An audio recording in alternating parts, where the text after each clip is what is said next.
Way 090-3134-4333. Zing Branch, Zenith Bank Agent beside College of Education, Zing 070-3125-2559.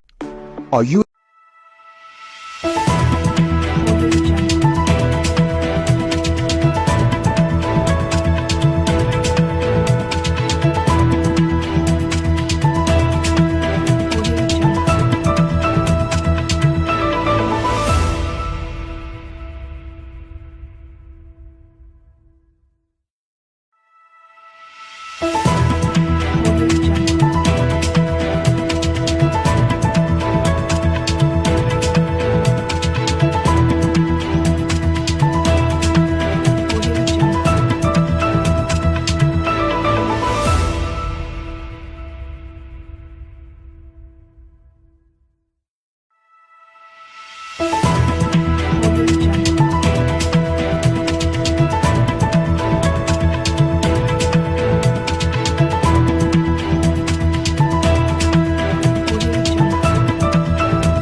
Welcome to the broadcast of News Hour on Som TV, the pulse of the nation.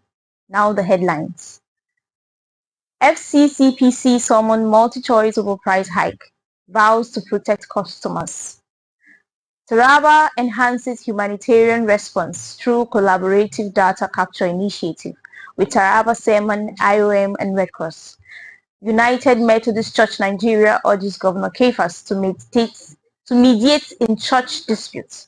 I am Messi Jero. Now the news in full.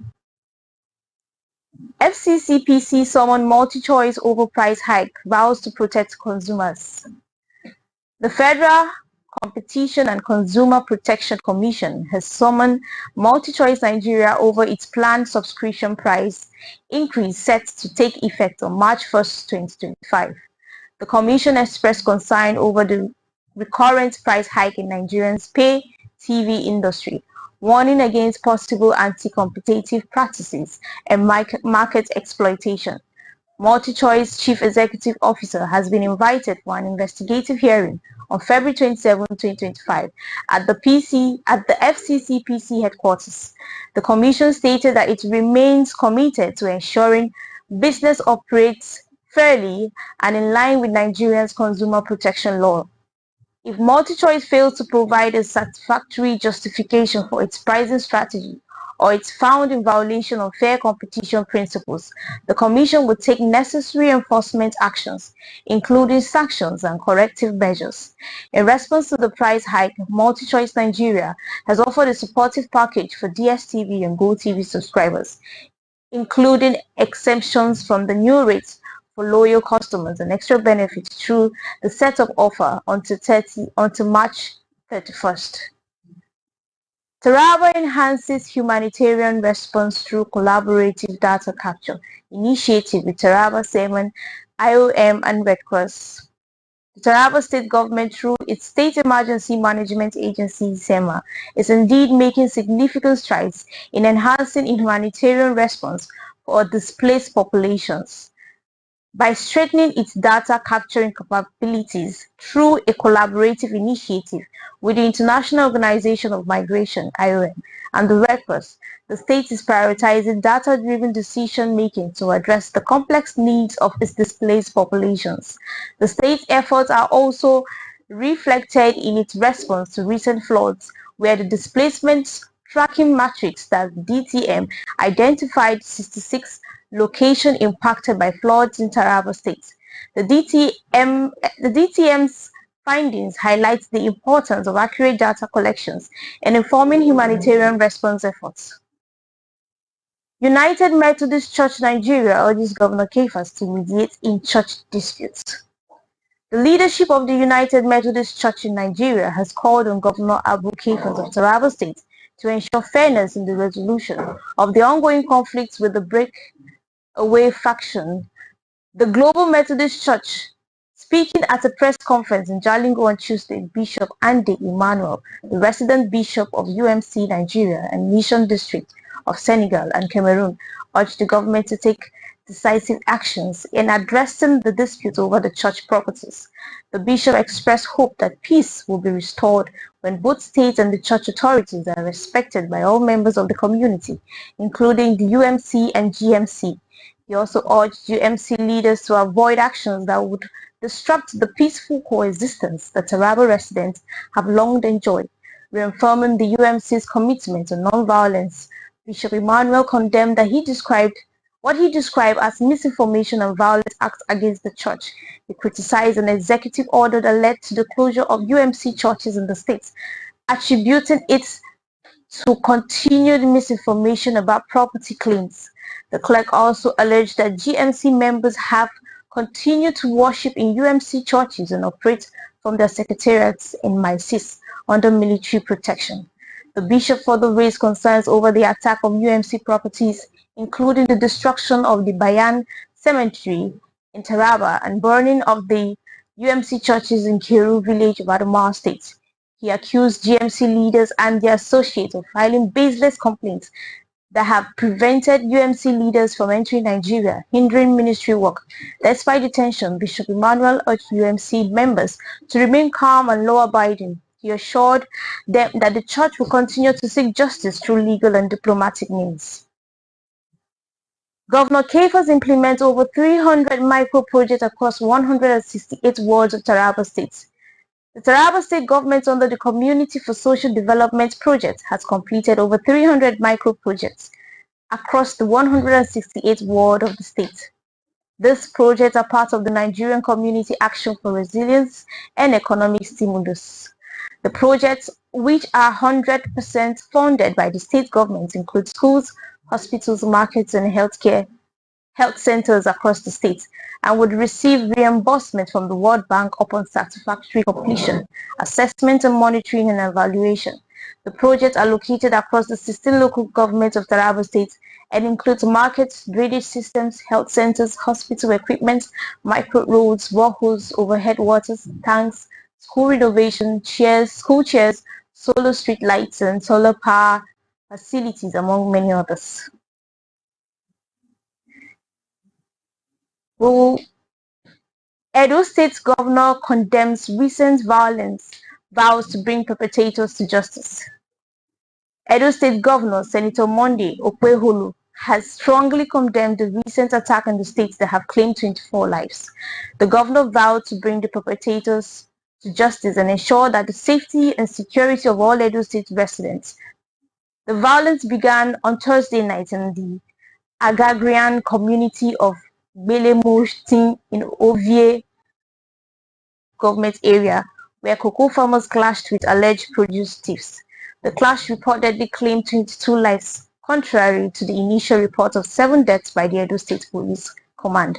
In a separate incident, two residents of Okpekekpe community in Esako East local government area were killed on Monday by suspected herders.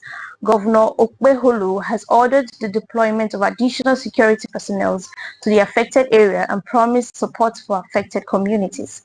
He emphasized the state government's zero-tolerance policy for violence and lawlessness, stating that we would work tirelessly to ensure that those responsible for these heinous acts are brought to justice. The governor urged everyone to remain calm and go about their normal businesses, assuring that the situation is being brought under control. He also called for cooperation for security agencies, traditional leaders, and community members to achieve the goal of ensuring safety and security in the state. In a related development, Governor Okpeholo has declared war on cultism in Edo State, ordering security agencies to make the state unsafe for criminal elements. Lagos GDP skyrockets to 14 trillion naira in 4 years.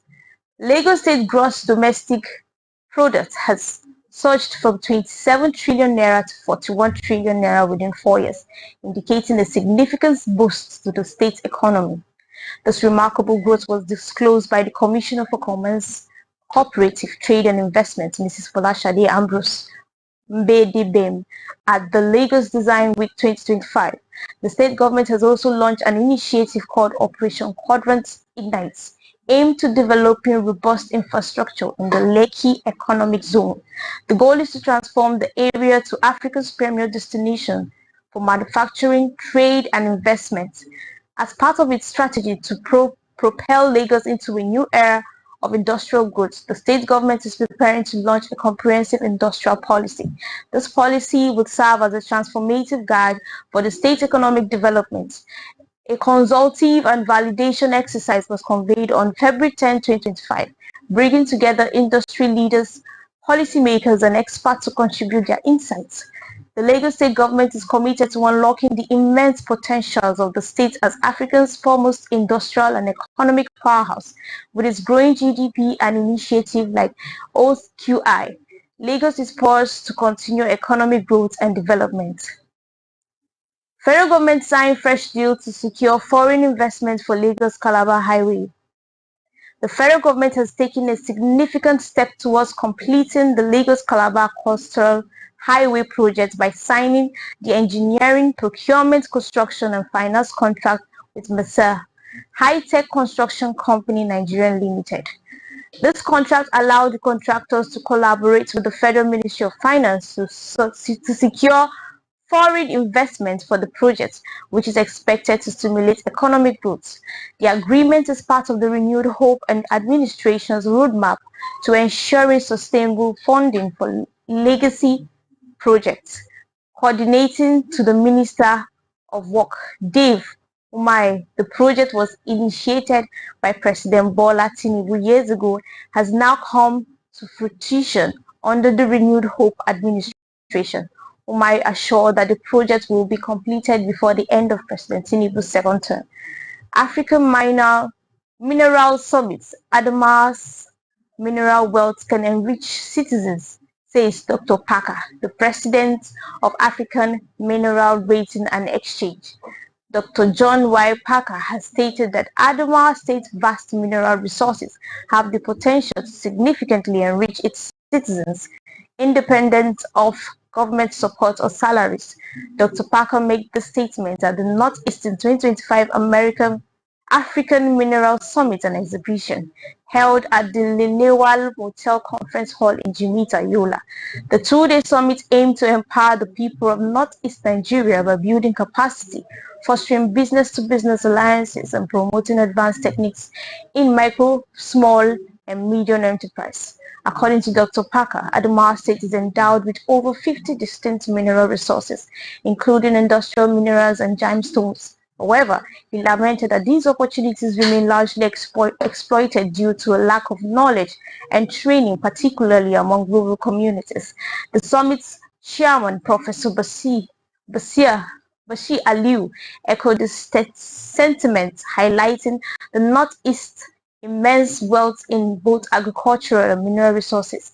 He stressed that the urgent need for public enlightenment to maximize these natural endowments. The executive governor of Adamawa State, represented by the Commissioner for Commerce, Trade and Industry, Honorable Ishaya John Dambari, praised the summit as a timely initiative aligned with the state government's economic agenda. The summit featured a dynamic panel discussion on solid minerals and innovative agricultural models, alongside an exhibition showcasing the region's potentials. Benue APC elders back Assembly's decision to remove Chief Judge. The Benue All Progressive Congress Elders Forum has expressed support for the Benue State House of Assembly's recommendation to remove the state's Chief Judge, Justice Maurice Ikambese. Speaking at the press conference in Makurdi, Senator Barnabas Gimadi's spokesman for the group stated that the party's elders fully backed the Assembly resolution for the Chief Judge's removal. He cited alleged misappropriation of funds to the tune of 667 million naira under the Chief Judge's watch in just 1 year. The party elders also commended the House for suspending 13 members for ridiculing the House after the House resolution to suspend the CJ. Jumaid emphasized that the Assembly acted within the constitutional frame outlined in Section 229, subsection 1 and 2 of the 1999 Constitution. The elders called on all stakeholders in the state to prioritize unity, cooperation, urging the opposition to engage constructively rather than undermining progress. He also passed the vote of confidence in President Bola Tinubu and pledged support for both the president and the state governor, Hatiat Alia, in the 2027 election. Rivers APC denies membership of pro-Wike lawmakers. The All Progressive Congress in Rivers State has denied claims that 27 lawmakers from the State House of Assembly who were loyal to Governor Siminalayi Fubara have defected to the party. According to Chief Tony Okocha, the state chairman of the APC, the lawmakers did not defect to the party contrary to the reports. Okocha explained that an event held at Port Harcourt Polo Club in December 2023, which was attended by the lawmakers, was not a reception for them to join the APC. Instead, Okocha said the event was a celebration of the constitution of the State Executive Council of the APC by the party's national body. He added that he personally invited the lawmakers as friends and not as members of the assembly.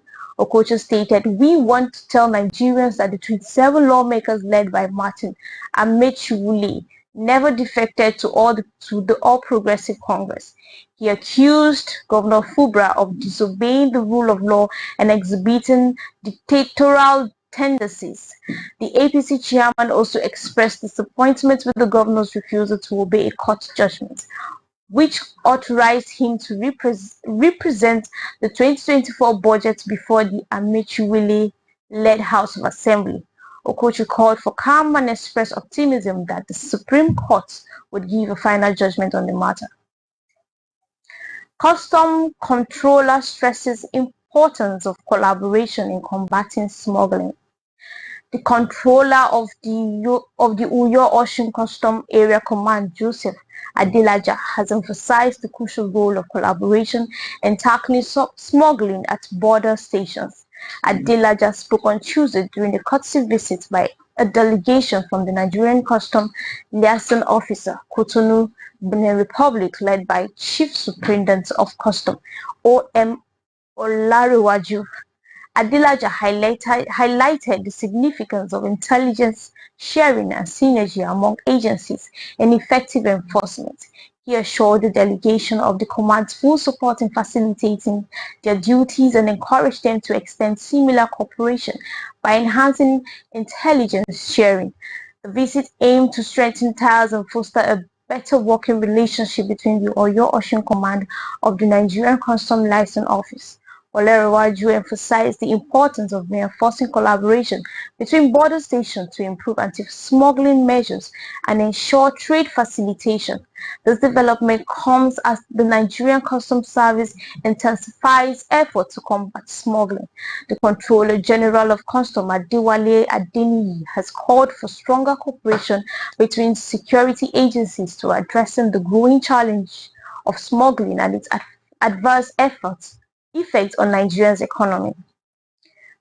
Wike's police station project boosts employment in FCT. The Minister of the Federal Capital Territory, Nelson Wike, has been commended for boosting employment opportunities through the construction of police stations in the FCT. According to an architect overseeing one of the projects, Nuhu Musa, the construction of 12 divisional police stations and 6 unit staff quarters in the 6 areas council of the FCT has created jobs for many residents. Musa stated that the project, which began on November 19, consists of a police station and a residence for Nigerian police personnel, comprising 6 units of 2-bedroom flats. The FCT administration has witnessed significant infrastructure improvements under Wike's leadership, including efforts to enhance the security architecture of communities in the FCT.